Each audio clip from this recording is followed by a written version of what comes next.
We have a new report out of NBC, Victoria, that reporters in battleground states think President Biden went too far at the 11th hour, throwing Israel under the bus right in its greatest hour of need, right as Israel's under attack, and it's in the home stretch to finally take out Hamas terrorists.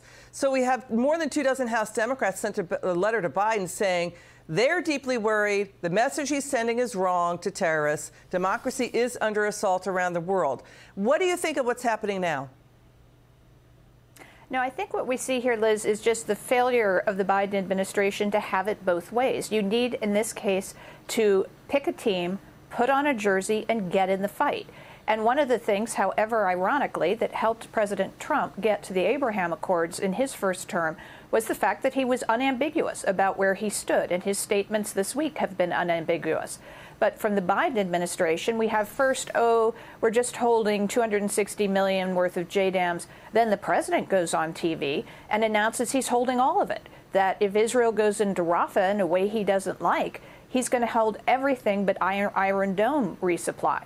And I think, Congressman Mills was 100% correct on this. And Jen Psaki actually went a little bit farther on an evening show this week when she said, she was asked, what have you done for the youth vote recently? And she said, we're stopping the arms to Israel. She said it out loud. They are pandering for votes by doing this.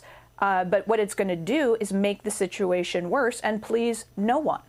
So let's watch a top Democrat. He's a ranking Democrat on House Armed Services. He's Adam Smith on News Nation saying Biden needs to fix this or he is emboldening truly brutal, barbaric terrorists around the world. Watch this. I think that the White House needs to clean it up and reiterate our support for Israel. Right now, the main group holding up a ceasefire is Hamas. We've had a ceasefire on the table for 3 months. Hamas refuses to agree to it because they insist on Israel basically unilaterally surrendering, and Hamas won't even promise to return the hostages if they do. There is a ceasefire on the table. If Hamas returns the hostages, Israel will agree to roughly a 2-month, 8-week ceasefire. And Hamas has been blocking that. To the extent it looks like we are separating from Israel, that just gives Hamas all the more incentive to keep fighting. Worried about the U.S. hostages here? Well, the president doesn't have a word to spare for them. And according to Senator Scott, there are 5 Americans still alive. They're holding 3 bodies, which is ghoulish, but that's typical of Hamas. And I don't find myself agreeing with Adam Smith every day of the week, but he's 100% correct here. The reason Hamas just rejected that most recent offer in Cairo was they don't think they have to agree to any terms. They see the President of the United States taking common cause with them. They see the United Nations General Assembly today taking common cause with them, and the administration not condemning the UN for that.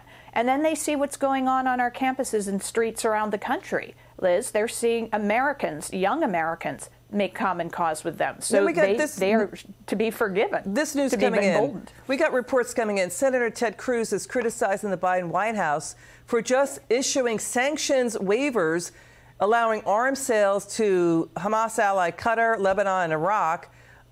So what do you make of that move? Well, I had the honor to work for Senator Cruz for 5 years. This is very typical of his approach to the region. I'd put those countries in slightly different camps. I think waivers for Iraq and Lebanon in particular make no sense whatsoever right now. Okay. They're both militaries that are infiltrated by terrorists, and so he's 100% correct. Victoria Coates, thank you so much. It's good to have you on this.